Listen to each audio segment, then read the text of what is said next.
Aujourd'hui, parlons un petit peu plus en détail des problèmes qui sont reliés aux produits laitiers, notamment la caséine et le lactose. Bon, le lactose, c'est simple. Vous avez un sucre qui est dans le lait, qui s'appelle le lactose, qui a besoin de la lactase, qui est une enzyme qui va le digérer à l'intérieur de votre corps.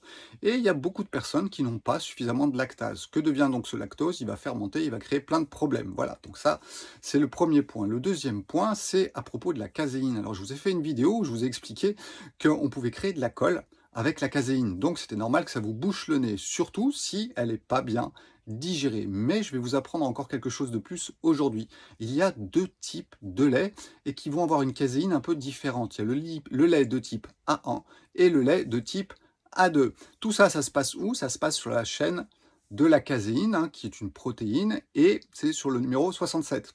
Des petits maillons comme ça, et sur 67, eh bien, il y a quelque chose qui s'y passe. Et ce qui s'y passe, c'est relié à un opiacé qui va être libéré ou pas. Dans le type A1, c'est les vaches classiques qui ont été mutées, etc., qui donnent plein de lait. Regardez les gestes que je vais faire, hein, des gestes d'expansion, l'énergie du yin. Et cet opiacé va être libéré à l'intérieur du corps. Il va créer plein de problèmes au niveau de votre tube digestif, mais aussi au niveau du système nerveux. Et on ne sait pas tout. Donc toutes les vaches qui ont été manipulées pour faire beaucoup, hein, le règne de la quantité, encore une fois, eh bien, elles vont créer des problèmes à cause de leur caséine. Les caséines de type A2, donc là, on est sur les vaches de race ancienne, Jersey, Guernesey et autres vaches, jolies vaches avec des beaux yeux et des jolis cils. Et puis aussi eh ben, la vache de l'Inde, la vache d'Afrique du Nord, mais aussi la brebis, le chèvre et la jument. Donc vous comprenez que quand la molécule de la caséine elle est de type A2, eh bien il y a plus de chances que ça ne vous fasse moins de mal.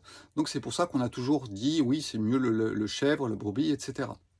Donc ça, c'était pour avoir une réponse sur la caséine, et si on arrive à bien digérer la caséine ou pas, et en plus, si elle est de type A1 ou de type A2. Alors aux États-Unis, au Canada, on en parle beaucoup, et même au Brésil, hein, j'en ai parlé avec Fabiana, elle m'a dit qu'effectivement, il y avait des briques de type A1 ou A2.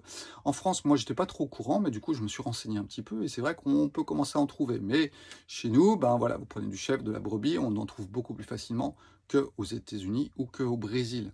Donc restez donc sur ces fromages ou lait, en sachant que quand même, de toute façon, la caséine, ça va se terminer en colle d'une façon ou d'une autre. Voilà, ciao!